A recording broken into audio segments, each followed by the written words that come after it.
청취자 여러분, 안녕하세요. 오늘 저희가 함께 살펴볼 자료는요. 블룸버그 기사인데 트럼프 행정부의 대학 정책, 이게 미국 경제에 어떤 영향을 줄 수 있는지, 특히 그 두뇌 유출 문제에 초점을 맞춰서 좀 깊게 들어가 보려고 합니다. 네, 안녕하세요.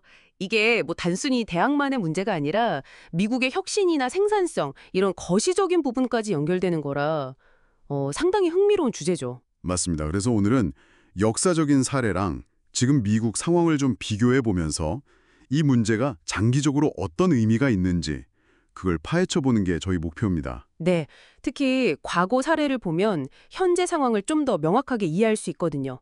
그 교훈이 지금 우리에게 뭘 시사하는지 그걸 좀 짚어보겠습니다. 그럼 바로 그 역상 얘기부터 시작해 볼까요? 기사에서 딱 언급된 게 1960년대 중국인데 그때 반도체 기술이 미국이랑 한 5년 그 정도 차이밖에 안 났다고 하더라고요. 아, 네. 근데 불과 10년 만에 확 벌어졌죠. 네, 완전히 뒤처졌다고. 그 원인이 뭔가요? 그게 바로 마오쩌둥의 문화대혁명 때문입니다. 당시 전문가들을 부르주아 특권층 뭐 이런 식으로 봐서 엄청나게 탄압을 했어요. 지식인들을요? 그렇죠. 뭐 과학자나 기술자들을 농촌으로 보내버리거나 심지어 목숨을 잃는 경우도 많았고 또 외국 기술이나 자본 접근도 다 막아버렸죠. 와, 정말 극단적이네요. 네, 그래서 그 결과가 어땠냐면 1979년 자료를 보면 중국 전체의 컴퓨터가 1,500대 그 정도밖에 없었어요. 그때 미국은 이미 수십만 대였거든요. 1500대 대 수십만 대라 비교가 안 되네요. 그러니까 이 지식인 탄압이라는 게 국가의 혁신 역량을 그냥 뿌리채 뽑아버릴 수 있다는 걸 보여주는 거죠. 아주 극단적인 예시지만요.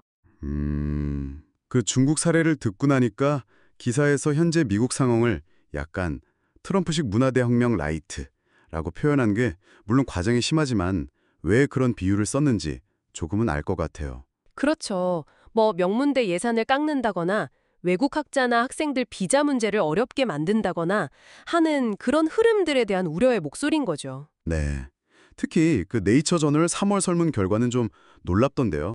미국에 있는 과학자들 1,600명한테 물어봤는데 무려 4분의 3이 다른 나라에서 일자리 찾는 걸 고려하고 있다고요. 와, 4분의 3이면 이건 정말 심각한 신호로 봐야 합니다. 이게 그냥 뭐 단계적인 불편함 이걸 넘어서서 장기적으로 경제 활력 자체를 떨어뜨릴 수 있다는 경고등이죠. 그렇죠. 다른 나라들은 가만히 있지 않을 텐데요. 맞습니다. 과거에 영국이 두뇌 유출 때문에 고생했던 거, 또 최근 브렉시트 이후에도 비슷한 어려움을 겪고 있잖아요. 뭐 비자 문제라든지 연구 기금 접근성 같은 게 나빠지니까 좋은 인재들 유치하고 붙잡아 두기가 힘들어지는 거죠. 유럽연합이나 프랑스 같은 경우는 오히려 이걸 기회로 삼으려고 하겠네요. 정확합니다. 이유는 과학을 위해 유럽을 선택하세요. 이런 이름으로 무려 5천억 유로 규모 계획을 내놨고 프랑스도 따로 1억 유로를 더 투자해서 연구자들 데려오려고 엄청 애쓰고 있어요. 이야. 그러니까 역사적으로 보면 미국은 계속 두뇌 유입으로 엄청난 혜택을 본 나라인데 이제는 반대로 두뇌 유출을 걱정해야 하는 상황이 된 거네요. 바로 그 점이 핵심입니다. 이제 상황이 역전될 수도 있다는 거죠. 그리고 이런 변화가 어떤 연쇄 효과를 가져올지 그게 이제 중요한 관전 포인트가 되는 겁니다. 사실 미국 혁신에서 이민자들의 역할은 뭐 아무리 강조해도 지나치지 않잖아요.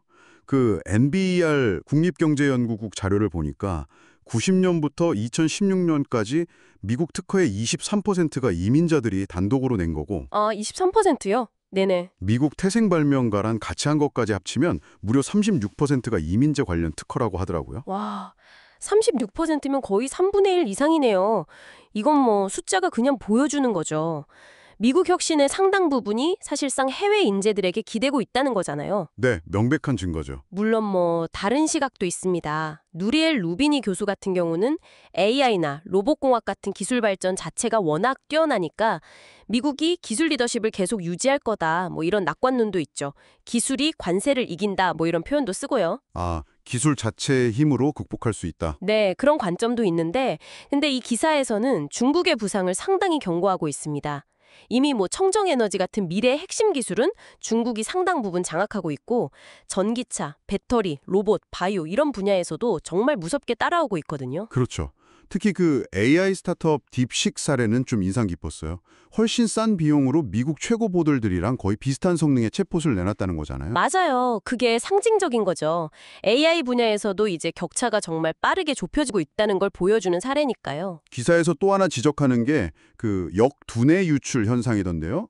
그러니까 미국에서 교육받고 경험 쌓은 최고 인재들이 다시 중국으로 돌아가는 거예요. 네, 대표적인 예가 그 SMIC 창업자 장로징 박사죠.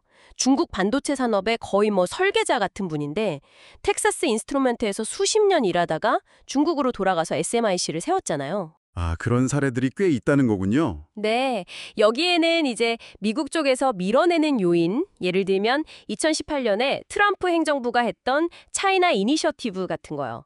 중국계 연구자들을 잠재적 스파이로 보고 막 조사하고 그랬거든요. 아, 그런 분위기가 있었죠. 네, 그런 것도 있고 반대로 중국 쪽에서 끌어당기는 요인도 있는 거죠. 중국 정부가 과학기술에 정말 어마어마하게 투자하고 있잖아요. 덕분에 대학들 순위도 엄청 올라갔고요. 세계 100위 안에 중국 대학이 7개나 들어가고 특히 AI 연구 분야는 베이징대랑 칭화대가 세계 1위, 3위를 하고 있으니까요. 와, 1위, 3위요. 네. 그러니까 이게 단순히 지금 미국에 있는 사람들이 떠나는 문제뿐만 아니라 앞으로 나올 미래의 최고 인재들이 아예 처음부터 미국 대신 중국을 선택할 수도 있다는 거, 이게 어쩌면 더 큰 위험일 수 있다는 겁니다. 구조적인 문제로 이어질 수 있는 거죠. 오늘 이야기를 쭉 나눠보니까 이 학계나 외국 인재에 대한 정책 방향이라는 게 한 나라의 혁신 능력, 더 나아가서 경제의 미래에 정말 결정적인 영향을 미치는구나 하는 게 분명해지는 것 같습니다. 그렇죠.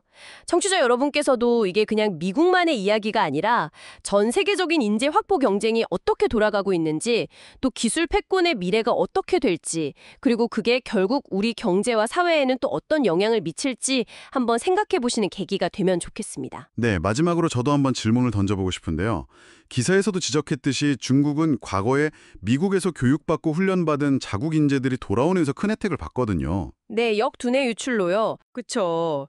이런 인재 순환 그리고 지금의 이런 경쟁 구도를 생각해 보면 단순히 지금 있는 인재를 지키는 걸 넘어서서 다음 세대의 세계적인 혁신가들을 계속해서 끌어들이고 또 키워내려면 과연 어떤 환경, 어떤 접근 방식이 필요할까? 이 점을 한번 다 같이 고민해 보면 좋지 않을까 싶습니다.